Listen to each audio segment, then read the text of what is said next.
रे ससंवसिद्धे विशुद्ध सद्भावे समनेय नाण दंसन चरित तव वीर्याया रे ते सव्वे समगम समगम पत्तेगमेव पत्तेगम वंदामि अवट्टन्ते अर्हन्ते मानुषे खेते किच्चा अर्हन्ताणं सिद्धाणं तहनम गणहराणम् अज्झावयवगानं साहूनं चेदि सव्वेसिं तेसिं विशुद्धदंसन नाणपहाणा समं समासेज्य उवसंपयामि सम्मं जत्तोणिवाण संपत्ती. स्वाध्याय कक्ष संपेपर्यंत आपणा सर्वांना चतुर्विध आहाराचा त्याग असणार आहे. अंतिम शासन नायक 1008 भगवान महावीर स्वामी की जय. द्वादशांग श्रुत देवी की जय. कुंद आचार्य प्रणीत प्रवचन सार ग्रंथ हा आपण बघतो आहे. मध्यम रुची असणाऱ्या शिष्यांच्या बोधनासाठी या ग्रंथाची रचना केल्या गेली आणि या ग्रंथामध्ये शुद्धोपयोगाधिकाराचं पहिल्यांदा कथन करून त्याचं फळ आपल्याला सांगितलं. शुद्धोपयोगाचं फळ हे यासाठी सांगितलं की आम्हाला ते फळ प्राप्त करण्याची अभिलाषा अंतरंगात जागृत व्हावी आणि या दृष्टीने पुढे क्रमाक्रमाने सुखाधिकार ज्ञानाधिकार यांचं कथन करून आचार्यांनी शुभोपयोगाधिकाराचं कथन केलं आणि शुभ आणि अशुभोपयोग दोन्हीही एका समान पातळीवर आणून ठेवले आणि शुभोपयोगाचं यथार्थ कथन करून आम्हाला आपल्या आत्मस्वरूपाकडे वळण्याची प्रेरणा केली. हे करत असताना सर्वप्रथम आम्हाला आत्मस्वरूप कळालं पाहिजे आणि म्हणून आम्हाला अर्हंतांच्या द्रव्य गुण पर्यायांचं स्वरूप सर्वप्रथम जाणून घ्या, कारण ते आमच्या समोर स्पष्ट आहे आणि जे स्पष्ट आम्ही डोळ्यांनी बघतो त्याच्यावर आमचा विश्वास पूर्णतः बसतो. म्हणून आम्हाला पहिल्यांदा अर्हंतांचं स्वरूप जाणण्याची प्रेरणा दिली. हे स्वरूप जाणल्यानंतर आचार्य दुसऱ्या भूमिकेत सांगतात की असं स्वरूप तुझं पण आहे आणि याला तू समीचीन रीतीने जाण. अर्हंतांचं प्रथम तू अवलंबन घेतलं.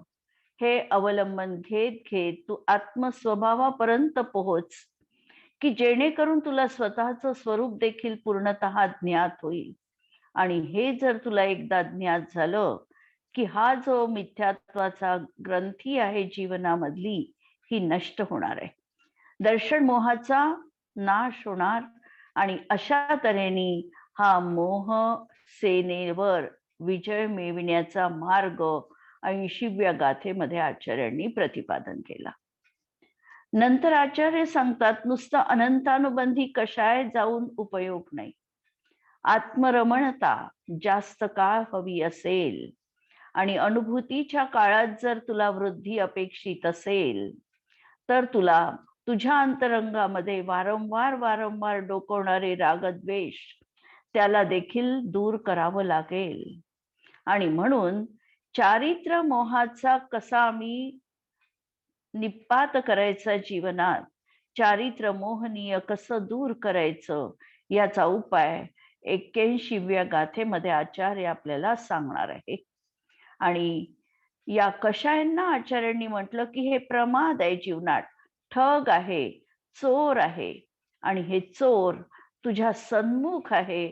म्हणजे तुला तुझ्या जवळचं जे चिंतामणी रत्न आहे ते चोरून नेण्यासाठी हे टपलेले आहे. त्यांना जर तुका ढिलाई दिली किंवा तू गाफील राहिला किंवा तू झोपून राहिला तर काम भागणार नाही. म्हणून 24ही तास तुला रात्रंदिवस आत्मस्वरूपाप्रती जागरूक राहावं लागेल आणि या चोरांना बाजूला करावं लागेल. हे प्रमाद जीवनातले म्हणजेच रागद्वेष, अप्रत्याख्यानावरण, प्रत्याख्यानावरण आणि संज्वलन हे रागद्वेष तुला दूर करावे लागतील आणि तेव्हाच तुझ्या आत्मानुभूतीमध्ये स्थिरता साधता येईल. आत्मानुभूतीची चव तर तू चाखलेली आहे. शुद्धात्माची अनुभूती झाली त्या समयी, सम्यक दर्शनची प्राप्ती झाली तेव्हा तुला आत्मानुभूती काय असते त्याची अवीट गोडी कळलेली आहे. पण ही कळत असताना त्या गोडीमध्ये तू जास्त का राहू शकत नाही? कारण हे रागद्वेष अंतरंगात ही जी आवर्त उठत आहे, वस्तूंप्रतीचं आकर्षण, हे जे काही तुझ्या अंतरंगात आहे, ही भूमिका तुला सोडून आत्मस्वरूपामध्ये रत होणं क्रमप्राप्त आहे. आणि म्हणून याचा चारित्र्य मोहाचा दूर करण्याचा उपाय आता 81व्या गाथेमध्ये आचार्यांनी सांगितलेला आहे. काल गाथा आपण वाचली, परत एकदा त्याचं वाचन करून आपण टीकेकडे वळू. जीवो ववगदमोहो उवलद्धो तच्चमप्पणो सम्मम जहदि जदि रागदोषे सो अप्पाणम लहदी शुद्धम. या जीवानी ववगत मोह मिथ्यात्वाचा नाश केला आणि तत्वस्वरूप अशा आत्मतत्वाला प्राप्त केलं किंवा साम्याला हा जीव प्राप्त झाला. आणि जोपर्यंत हा जीवनामधून रागद्वेष नष्ट करत नाही तोपर्यंत याला शुद्ध आत्मा प्राप्त होत नाही. ही गाथा आपण काल बघितली. टीका पहा. अशा प्रकारे उपरोक्त रीतीने, उपरोक्त रीती म्हणजे रत्नत्रयाची प्राप्ती, अरहंतांच्या द्रव्य गुण पर्यायाला समग्रतेने जाणणं आणि त्यामुळे आत्म्याला देखील तशा पद्धतीने जाणणं, ही उपरोक्त रीती होती मोह दूर करण्याची. आणि या रीतीने मोह दूर करूनही आणि सम्यक आत्मतत्वाची प्राप्ती करून घेऊनही, आणि सम्यक आत्मतत्वाची प्राप्ती तू करून घेतली की मिथ्यात्व आणि अनंतानुबंधी कशाय तुझे जीवनामधले नष्ट झाले. आणि आता आत्मानुभूती काय असते, सम्यक दर्शनाची चव काय असते, सम्यक दर्शनाची महती काय आहे, ही तुला पटलेली आहे. आणि असं असताना सुद्धा हा चारित्र्य मोहाच्या अशा काही वशीभूत होतो की सगळं माहिती आहे, माहीत असताना सुद्धा हा या प्रमाद रूपी चोरांकडून ठगविल्या जातो. म्हणून हा जीव जेव्हा खरोखर रागद्वेषाचा समूळ अभाव करतो तेव्हा तो शुद्ध आत्म्याला अनुभवतो. जेव्हा पूर्णतः रागद्वेष जीवनातले जातील त्यावेळेला पूर्ण आनंदाचा अमृत कुंभ याला प्राप्त होणार आहे. आणि चारित्र्य मोहनीय कुठपर्यंत, रागद्वेष कुठपर्यंत, तर तरतमतेने आपल्याला लावायचे. जसजसं कषाय कमी होत जातील, त्यांची तीव्रता कमी होत जाईल, त्यांची जाती कमी होत जाईल, त्या त्या प्रमाणामध्ये आम्हाला अमृताची गोडी किंवा आत्मानुभूती जास्त प्रदीर्घ काळ मिळणार आहे. जसं चौथ्या गुणस्थानामधला जीव आहे, चौथ्या गुणस्थानात अविरत सम्यक्त्वी तो आहे. व्रत यत्किंचित देखील तो जीवनात पाळत नाही, पण सम्यक्त्वाची त्याला प्राप्ती झालेली आहे. त्याच्या जीवनात अनंतानुबंधी गेलेला आहे आणि म्हणून श्रद्धा अपेक्षेनी तो हे जाणून आहे की हाच मार्ग समीचीन आहे, याच मार्गाने मला जायचं आहे. रागद्वेष मला घातक आहे, मिथ्यात्व भाव माझा कल्याण करणारा नाही, ही गोष्ट त्याला अगदी निष्ठापूर्वक पटलेली आहे. त्याच्यावर त्याची दृढ आस्था देखील आहे. पण असं असताना देखील, जसं आता एखाद्या जीवाला माहिती आहे की समजा मला डायबेटीस सारखा रोग आहे, त्याला माहिती आहे की साखर किती याला घातक आहे, साखर न खाणं हे श्रेयस्कर आहे, हे माहिती असताना सुद्धा गोड पदार्थ खाण्याची त्याला वारंवार इच्छा होते. घरातल्या लोकांनी प्रतिबंध केला तर कदाचित त्यांचा डोळा चुकवूनही हा गोड खाण्यासाठी उद्युक्त असतो, तत्पर असतो. सगळं माहिती आहे. माहिती असताना सुद्धा तशा प्रकारची क्रिया जशी त्याच्या हातातून घडते, त्याप्रमाणे याला हे माहिती आहे की रागद्वेष जीवाचा घात करणारा आहे. रागद्वेषामध्ये सुख नाही, ही जीवाची विभाव अवस्था आहे. रागद्वेषापेक्षा मला वीतरागता अधिक उपयुक्त आहे किंवा वीतरागता हाच माझा स्वभाव आहे आणि या स्वभावातच मला स्थिर राहायचंय. एवढी पक्की श्रद्धा असताना देखील रागद्वेषाचं अजूनही काही जीवनामधनं सुटत नाही. कर्माच्या उदयात हे रागद्वेष जीवाजवळ सतत सतत असतात आणि याचा चौथ्या गुणस्थानामध्ये फक्त त्यांनी आस्था त्याची आहे की हे असं करायला पाहिजे, पण सुटलेलं नाही. फक्त अनंतानुबंधी गेलेली आहे. नंतर भूमिका थोडी बदलली. अधिक काळ तो मनाला चिंतवनाच्या माध्यमातून स्थिर करायचा प्रवृत्त करतो आणि त्याला असं वाटतं की आता व्रत घेणं हे श्रेयस्कर आहे. महाव्रत घेण्यासाठी तो प्रथमतः अजून धजावत नाही, कारण तिथपर्यंत आपण ते महाव्रत यशस्वी रीतीने पाळू की नाही याबद्दल साशंका आहे. म्हणून पहिल्यांदा तो आंशिक व्रतांचं पालन, अनुव्रतांचं पालन, श्रावकांची व्रत तो जीवनात स्वीकारतो. आणि जेव्हा अंतरंगाचं कारण बघितलं तर त्या समयात त्याला अप्रत्याख्यानावरण कषायांचा अनुदय असतो. अशा तऱ्हेने पाचव्या गुणस्थानाची भूमिका याच्यामध्ये खूप वेगवेगळेपणा आहे. पाचवं गुणस्थान म्हणजे पहिल्या प्रतिमेपासून 11 प्रतिमेपर्यंतच आहे किंवा पाचव्या गुणस्थानाच्या भूमिकेमध्ये 5 अनुव्रत, 3 गुणव्रत, 4 शिक्षाव्रते अशा 12 व्रतांचं तरतम रूपाने पालना आपल्याला दिसते. वेगवेगळ्या भूमिकेनुसार आणि सामर्थ्यानुसार, आत्मिक बलानुसार त्या ठिकाणी जीव तशा प्रकारचं पालन करतो. एखाद्याच व्रतामध्ये अगदी दृढतेने लीन राहतो. एखाद्याच्या जीवनात व्रत तो घेतो आणि हळूहळू पायऱ्या चढत चढत ऐल्लक शुल्लक पदापर्यंतही पोचतो. तर पाचवं गुणस्थान हे वेगवेगळ्या प्रकाराने आपण त्या ठिकाणी कथन करतो आणि अंतरंग निमित्त कारण या ठिकाणी अप्रत्याख्यानावरण कषायाचा अनुदय असतो. पुढे अनुव्रतामध्ये स्थिरता साधली. जास्त काळ त्याचा उपयोग आत्मतत्वामध्ये तल्लीन व्हायला लागला, पण अजूनही रागद्वेषाचं गृहस्थपणा जीवनातला संपलेला नाही. 10व्या प्रतिमेपर्यंत तो घरामध्ये राहू शकतो, तोपर्यंतची भूमिका आणि ऐल्लक शुल्लक भूमिका. आता त्याला असं वाटतं आहे की मी महाव्रताचा जीवनात कधी अंगीकार करेल, कधी मी मुनी बनेल, कधी मी एकाकी विचरण करेल आणि कधी मी अत्यंत कठोरतेने तपश्चर्येचं पालन करेल. भूमिका बदलली आणि तो 6व्या 7व्या गुणस्थांवरती मुनी बनले. मुनी बनत असतानाही सातत्याने अप्रमत्त प्रमत्त दशा म्हणजे संज्वलनचा तीव्र उदय, संज्वलनचा मंद उदय, असा उदयामध्ये कधी तीव्र भाव तर कधी मंद भाव, कधी शुभ परिणाम तर कधी शुद्ध परिणाम. जणू काही एखाद्या झुल्यावर बसलेल्या व्यक्तीप्रमाणे त्याचं त्या ठिकाणी हिंदोळे घेणं सुरू आहे.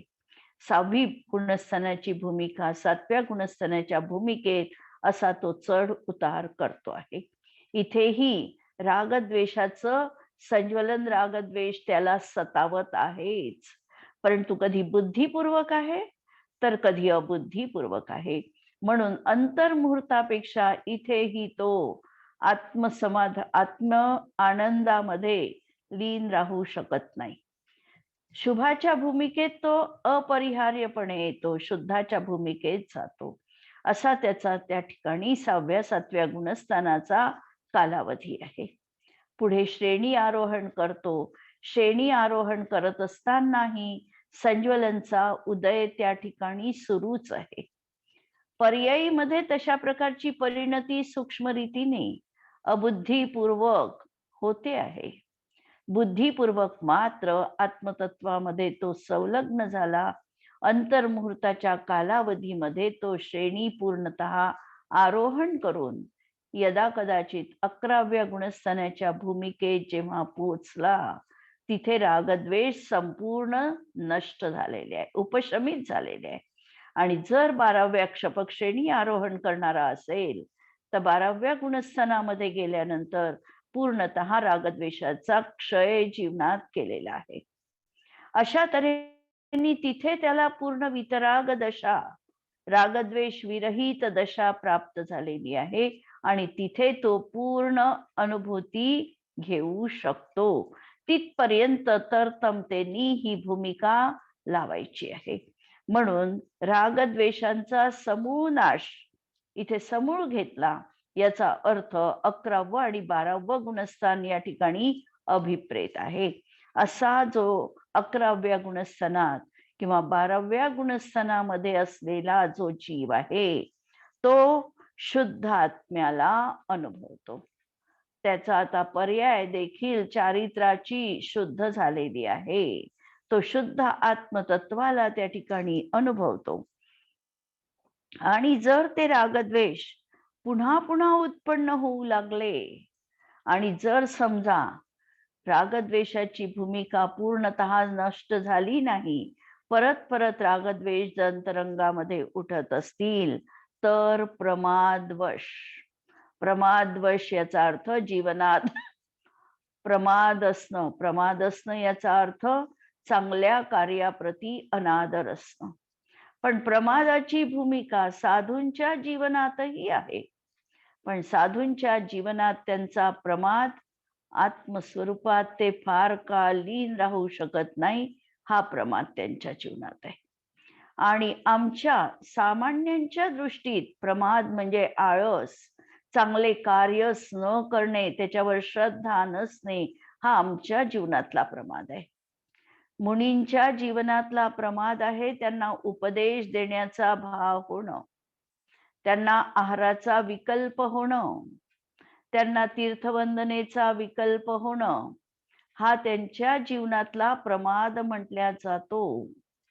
आणि श्रावकां आणि एखादा मिथ्या दृष्टी आहे त्याच्या जीवनामध्ये प्रमाद कोणता, तर मंदिरातही जाण्याचा भाव न होणे, कोणतंही शुभ कार्य जीवनात करण्याचाही परिणाम नसणं, अशुभामध्ये रममाण होणं, विषयांमध्येच प्रवृत्ती असणं, विकथामध्ये सर्वस्व घालविणं, हा त्यांच्या जीवनातला प्रमाद आहे. म्हणून मुनींच्या जीवनातला प्रमाद आणि अव्रतीच्या जीवनातला प्रमाद यामध्ये महत् अंतर असणार आहे. चौथ्या गुणस्थानातला प्रमाद आणि पहिल्या गुणस्थानातला प्रमाद याच्यातही अंतर आहे. 1 ते 6 पर्यंतची गुणस्थानं प्रमाद सहित आहे, पण प्रत्येक गुणस्थानामधलं प्रमादाचं स्वरूप वेगवेगळं आहे. म्हणून 6व्या गुणस्थानात मुनींच्या जीवनात जरी प्रमाद थोड्या वेळासाठी आला तरीही अंतर्मुहूर्तात ते आपल्या शुद्धोपयोगाच्या भूमिकेत जाऊ शकतात. म्हणून असा हा जर प्रमादवश शुद्धात्म तत्वरूप चिंतामणी रत्न चोरल्या गेल्याने जर प्रमादाच्या तो वशीभूत झाला, फार काळ अनुभूती घेऊ शकला नाही, तर त्याचं हे आत्मानुभूती रूप जे सम्यक्त्वाचं चिंतामणी रत्न त्यांनी प्राप्त केलेलं आहे तेही जीवनातलं निघू शकतं, नष्ट होऊ शकतं. आणि अशी ही चिंतामणी रत्न जर त्याचं चोरल्या गेलं तर अंतरंगामध्ये हा कष्टी होणार आहे. कारण एकदा त्यांनी या आत्मानुभवाचं स्वरूपच आणलेलं आहे आणि अशा तऱ्हेने परत जर त्याला आत्मानुभव झाला नाही तर तो परत परत त्या अनुभवासाठी लालायित असणार आहे. तर म्हणून हा अंतरंगातून कष्टी आहे. हे सुख, हे अतिंद्रिय ज्ञान, हा अतिंद्रिय सुखाचा ठेवा माझ्या हातातून निसटू नये यासाठी, म्हणजेच रागद्वेषाच्या नाशाकरता मला सदैव जागरूक असलं पाहिजे. संस्कृत मध्ये लिहिताना अतः मया रागद्वेष निषेधाय अत्यंतम जागरितव्यम, अत्यंत जागरूक मला राहायला पाहिजे. ही गोष्ट इथे या ठिकाणी सांगितलेली आहे. भावार्थामध्ये लिहितात, उपरोक्त प्रकारे मोहाचा नाश करूनही, मोहाचा नाश, जयसेनाचार्यांनी ववगत मोह या शब्दाचा खुलासा केलाय. मोह दोन प्रकारचा आहे, एक दर्शन मोहनीय आणि एक चारित्र्य मोहनीय. आणि मोहाचा नाश करून याचा अर्थ काय घ्यायचा, तर ववगत मोह याचा अर्थ दर्शन मोहनीय कर्माचा नाश करून, ही आचार्य जयसेनांनी आपल्या टीकेमध्ये हे स्पष्टतः तिथे लिहिलेलं आहे. असा नाश करूनही सम्यक आत्मतत्व प्राप्त करूनही, म्हणजे सम्यक्त्वाच्या भूमिकेत तत्व आला आहे. आणि जेव्हा हा जीव रागद्वेषाचा नाश करतो तेव्हा शुद्ध आत्मतत्वाचा अनुभव करतो. म्हणून रागद्वेषाचा समूळ नाश 11-12 गुणस्थान आणि पुढचे सगळे, तिथे हा आत्माचा पूर्णतः शुद्ध रूपाने अनुभव घेतो. पण तोपर्यंत त्याची भूमिका ही त्या गुणस्थानाच्या नुसार लावावी लागते. आणि त्या भूमिकेत तशा प्रकारचा तो अशुद्ध मिश्रित आणि कथनचित शुद्ध अशा प्रकारे आत्मानुभूती घेतो. जेवढ्या कषायांचा अभाव झालेला आहे त्या अनुषंगाने शुद्धता, आणि जेवढ्या कषायांचा सद्भाव आहे त्या अपेक्षेने अजूनही रागद्वेषाची परिणती, असा संमिश्र एकच भाव, मिश्र भाव त्याच्या जीवनात 4 ते 10 गुणस्थान पर्यंत दिसतो. आता आपण ही गोष्ट स्पष्ट रीतीने बघितलेली आहे. तर असा हा शुद्ध आत्मतत्वाचा अनुभव करतो. म्हणून हा विद्यमान कषाय कणांचाही नाश करण्यात सदैव प्रयत्नशील असतो. म्हणून हे जी कालिमा आहे, जसं चेहऱ्याला जर काळा डाग लागला असेल तर तो संपूर्णतः काढून टाकण्यासाठी आपण प्रयत्नरत असतो, त्याप्रमाणे हा चारित्र्यावरचा डाग आहे रागद्वेष. हा डाग काढण्यासाठी हा जीव आटोकाट प्रयत्न करतो. यत्किंचितही डाग राहिला नाही पाहिजे अशी याची सदैव जागरूकता असते. आणि विचार करतो की हे कशाय चोर आपल्या शुद्धात्म तत्वरूप चिंतामणी रत्न चोरून नेणार नाही, अशा प्रकारे त्याला सदैव दक्ष राहावं लागतं. जसं आपण म्हणतो, मला वाटते हिंदी 12 भावनामध्ये, मोह निंदके जोर जगवासी घूमे सदा, कर्म चोर चहुओर सर्वस्व लूटे सुध नाही. हे कर्मरूपी चोर चहुओर आहे, चारीकडून आम्हाला घेरून आहे. आणि जर का आम्ही थोडाही विसावा घेतला, थोडीही आम्हाला डुलकी आली, थोडंही आम्ही प्रमत्त बनलो की हे चोर घुसण्यासाठी सदैव तत्पर आहे. म्हणून अत्यंत जागरूकतेने याच्याकडे आम्हाला पाहायला सांगितलं आहे. आणि पाहणं याचा अर्थ हे चोर घरात येणार नाही अशा प्रकारे प्रयत्न करणं आहे. या अनुषंगाने या गाथेमध्ये 80व्या गाथेमध्ये जशी त्यांनी दर्शन मोहाच्या नाशाची चर्चा केली, आणि या गाथेमध्ये आता चारित्र्य मोहनीय कर्माच्या जिंकण्याचा उपाय आपल्याला सांगितलेला आहे. जेव्हा आत्मतत्व उपलब्धीपूर्वक रागद्वेषाचं निर्मूलन होते तेव्हा शुद्ध आत्म्याचा अनुभव होतो. शुद्ध आत्म्याची अनुभूती पाहिजे असेल तर दोनही मोहनीय कर्माचा नाश करावा लागेल, शुद्ध आत्मतत्व उपलब्ध करावं लागेल. प्रथमतः तर आम्हाला काय करावं लागेल, तर दर्शन मोहनीय कर्म नष्ट करावं लागेल. म्हणजे सम्यक्त्वाची प्रथमतः आम्हाला प्राप्ती करावी लागेल आणि नंतर चारित्र्याची प्राप्ती होणार आहे. जर वारंवार रागद्वेष रूप परिणमन होत असेल तर आत्मतत्वाची प्राप्ती होणार नाही, कारण व्यत्यय येत राहील.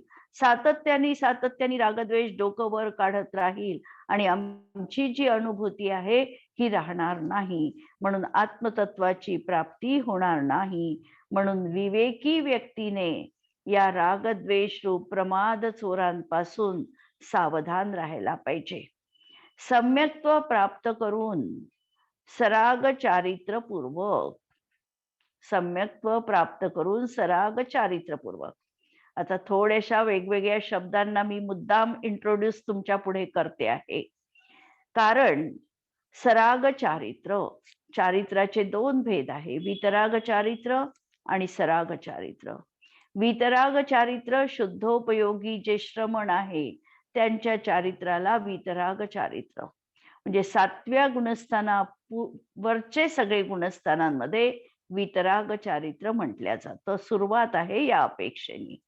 आणि 4 ते 6 गुणस्थानामध्ये जे चारित्र असणार आहे, 4थ्या गुणस्थानात तसं चारित्र नाही, असंयमच भाव आहे, पण तरी देखील अनंतानुबंधी गेलं म्हणून तिथे सम्यक्त्वाचरण चारित्र आहे. आणि 5व्या गुणस्थानात देश चारित्र आहे, 6व्या गुणस्थानात सकल चारित्र आहे. हे जे चारित्र आहे 5व्या आणि 6व्या गुणस्थानातलं, याला सराग चारित्र म्हणायचं. कारण याच्यामध्ये रागांश विद्यमान आहे, बुद्धिपूर्वक रागांश आहे आणि तिकडे अबुद्धिपूर्वक राग आहे. इथे बुद्धिपूर्वक राग आहे म्हणून या चारित्राला सराग चारित्र म्हणायचं. म्हणून असं सम्यक्त्व प्राप्त करून सराग चारित्रपूर्वक म्हणजे त्या भूमिकेला प्राप्त करून, म्हणजे 4थ्या गुणस्थानातून 5व्यात, 5व्यातून मुनिव्रत अंगीकार करून 7व्यात, 7व्यात स्थिर राहत नाही म्हणून 6व्यात, अशी भूमिका प्राप्त करून मोक्षाचे साक्षात साधन वितराग चारित्र, त्याच्या प्राप्तीसाठी रागद्वेषाचा त्याग करायला हवा.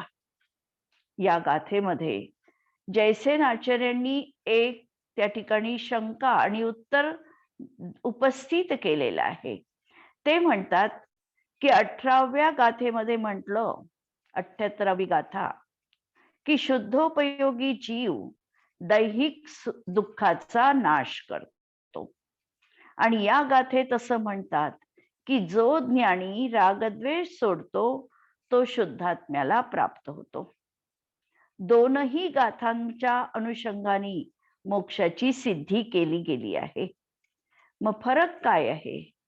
तर फरक हा आहे की जेव्हा तो शुद्धोपयोगी जीव दैहिक दुःखाचा नाश करतो म्हणजेच मोक्ष प्राप्त करतो, हे जेव्हा त्यांना कथन करायचं आहे तेव्हा आमच्या गाथा सुरू होत्या शुभ आणि अशुभ उपयोग समान आहे या.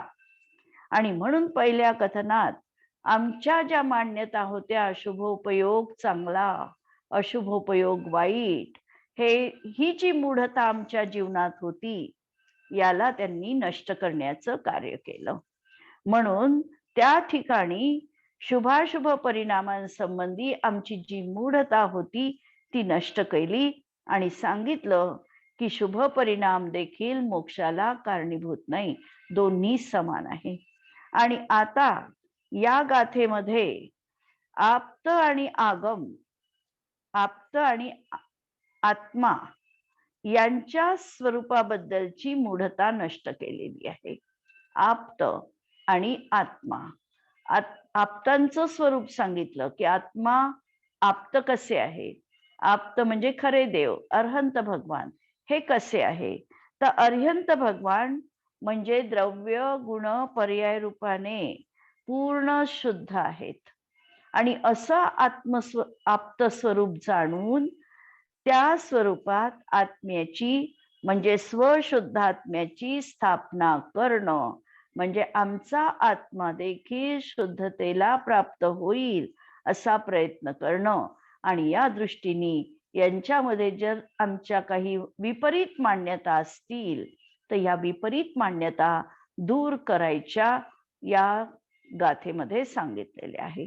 म्हणजे आप्तांचं स्वरूप आम्हाला द्रव्य संबंधी, गुणसंबंधी, पर्याय संबंधी जाणून माझ्या आत्म्याच्या स्वरूपामध्ये देखील तसेच गुणधर्म आहे हे जाणून घेऊन स्वतःच्या शुद्धात्म्यामध्ये त्या ठिकाणी भगवतपणाची स्थापना करणं आणि मूढतेचं निराकरण करणं ही या कथनामध्ये सांगितलेलं आहे. शुद्धात्म्याच्या अनुभूती रूप वितराग चारित्र आहे. आणि त्याचे घात करणारे प्रतिबंधक कोण? तर रागद्वेष आहे. इथे द्रव्य कर्मांना चारित्राचं प्रतिबंधक म्हटलेलं नाही. कर्णानुयोगाची भाषा आणि द्रव्यानुयोगाच्या भाषेत फरक असणारे कथनामध्ये जरी फरक असला तरी सांगायचं एकच आहे. कर्णानुयोग सांगणार आहे की अप्रत्याख्यानाचा उदय आहे म्हणून जीव देश संयम पाळू शकत नाही. द्रव्यानुयोग सांगणार आहे तुझी उपादानगत योग्यता नाही म्हणून तू देशव्रताला अंगीकार करू शकत नाही. द्रव्य कर्म चारित्राचं प्रतिबंधक नाही, हे द्रव्यानुयोग कथन करणार आहे. म्हणून द्रव्यानुयोगाची विवक्षा आम्हाला समजायची आहे. कर्माचा उदय तिथे अपरिहार्यपणे असणार आहेच, पण असताना सुद्धा कर्माकडे लक्ष दिलं नाही की ह्या कर्माचा उदय आहे म्हणून मी पाळू शकत नाही, असं कर्मावर आमचं खापर फोडलेलं नाही. कर्माला आमच्या परिणामांसाठी जबाबदार धरलं नाही.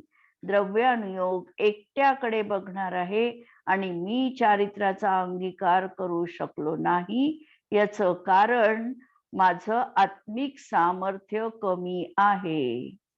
ही द्रव्यानुयोगाची स्वतःकडे चूक घेण्याची प्रवृत्ती असणार आहे. जेव्हा आम्ही म्हणतो की यांनी असं केलं, त्यावेळेला आमची चूक आम्ही दुसऱ्यांच्या माथी लादतो. परंतु द्रव्यानुयोग स्वतःच बघणार आहे. तो म्हणणार आहे की मी चारित्र का अंगीकार करू शकत नाही, कारण माझा आत्मिक सामर्थ्य कमी पडत आहे. मला माझं आत्मिक सामर्थ्य वाढवायचं आहे. तो असं नाही म्हणणार की कर्माचा उदय आहे म्हणून मी पाळू शकत नाही, कारण द्रव्यानुयोग कर्माकडे बघत नाही. द्रव्यानुयोगाच्या माध्यमातून मी त्या ठिकाणी मोहात पडलो, मला राग आला, याची जबाबदारी स्वतःची तो स्वतः घेतो. आणि हाच या दोन दृष्टिकोनातून फरक. आणि जर आम्हाला आत्मिक समाधान मिळवायचं असेल, आजही जीवनात आम्हाला जर सुखानुभूती व्हावी असं वाटत असेल, तर आमच्या चुका आमच्याच आहे हे आम्हाला श्रद्धेने तरी स्वीकारायचंय. द्रव्यानुयोग हीच मोठी महान शिक्षा आम्हाला देतो आहे. म्हणून इथे द्रव्य कर्माला चारित्राचं प्रतिबंधक म्हटलेलं नाही. आणि दुसरी गोष्ट, अभेद रत्नत्रयानीच मुक्तीची प्राप्ती होते. या गाथेच्या अनुषंगाने अनुभूतीच्या काळाची वृद्धी होणे आणि अनुभूतीचा वियोग काळ कमी होणं. एकदा अनुभूती झाली की दुसरी अनुभूती लगेचच अंतर्मुहूर्तात होऊ दे होणं, म्हणजे अनुभूतीचा जो वियोग आहे हा कमी करणं, हा आमचा पुरुषार्थ असणार आहे. ज्यामुळे चारित्र मोहासंबंधी कर्म प्रवृत्ती शिथिल होईल आणि शुद्धोपयोगासाठी आम्ही प्रयत्नशील राहू. अशा तऱ्हेने ही गाथा जयसेनाचार्यांच्या टीकेच्या अनुषंगानेही आम्ही बघितली. आणि या गाथेचा जर प्रयोग आमच्या जीवनात करायचा असेल तर रत्नत्रयाची उपलब्धी आणि पूर्णतेसाठी अविकार आत्मतत्वाची उपासना करून रागद्वेषाचा त्याग करणं. बुद्धिपूर्वक तरी रागद्वेष जागरूकतेने बघणं. साक्षी भावानी आम्ही रागद्वेष बघू शकतो का? राग जीवनात येणारच आहे. येत असताना सुद्धा हा राग मी साक्षीभाव पूर्वक अनुभवू शकतो का? मला राग येतो आहे हे मी ज्ञानाने जाणण्याचं कार्य करायचंय. थोडी दृष्टी आपल्याला लक्षात घ्यायची आहे की राग ही चारित्र मोहाची परिणती आहे. राग चारित्र मोहाचा विभाव भाव आहे आणि ज्ञान गुणाची पर्याय आहे. दोन गुणांच्या दोन पर्यायी एका समयात आत्मद्रव्यामध्ये विद्यमान असू शकतात, नव्हे आहेच. ज्ञानाची पर्याय ज्ञानाचं कार्य करते आहे, चारित्राची पर्याय रागद्वेष निर्मितीचं कार्य करते आहे. आता रागद्वेष ज्या समयात आला त्यावेळेला जर आम्ही जागरूक असू तर हा विचार अंतरंगात उठणार आहे की मी माझ्या मनात राग येतो आहे आणि मी रागाचं फक्त जाणणहार होणार आहे. ज्ञानाने मी रागाला जाणत आहे. जे जसं हा रागाला जाणत आहे हे म्हणेल किंवा हे लक्षात येईल त्या समयात राग त्याच्या जीवनातला निघून गेला असेल किंवा त्याची तीव्रता तरी कमी झालेली असेल. जर तीव्र एखाद्या वेळेला तीव्र खूप अत्यंत तीव्र परिणाम झाला तर त्यावेळेला आम्ही बेसावध असतो, रागाच्या आहारी जातो. त्यावेळेला तर आम्ही पहिल्या भूमिकेत सांभाळू शकत नाही. पण थोडा कालावधी निघून गेल्यानंतर ज्ञानी विवेकी जीव त्या ठिकाणी सजग होऊ शकतो आणि तो हे अनुभवू शकतो की अरे हा तीव्रता माझ्या जीवनात आली, ही मला करण्यायोग्य नव्हती आणि यापासून मला दूर हटायचंय. आणि तो रागाला फक्त जाणण्याचं कार्य, पूर्ण प्रशम भाव जीवनात येऊन रागाला जाणतो आहे मी आणि राग हा वाईट आहे. वाईट आहे याचा अर्थ हा माझ्या चारित्र्यावर घाला घालणारा आहे, हे माझं चारित्र्य मलिन करणारा आहे. हे मी ज्ञानाने त्या ठिकाणी अनुभवलं. याचाच अर्थ आम्ही रागाशी समरस झालो नाही आणि चारित्र्य मोहाला जिंकण्याचा हाच एकमेव उपाय आहे. अशाप्रमाणे ही गाथा संपली आणि उद्याच्या याच्यात पुढची गाथा आपण बघू. जिनवाणी के ज्ञान से सूझे लोकालोक, सो जिनवाणी मस्तक नमो सदा देत हूँ घोक. नमो अरिहंताणम नमो सिद्धाणम नमो आयर्याणम नमो वज्रायाणम नमो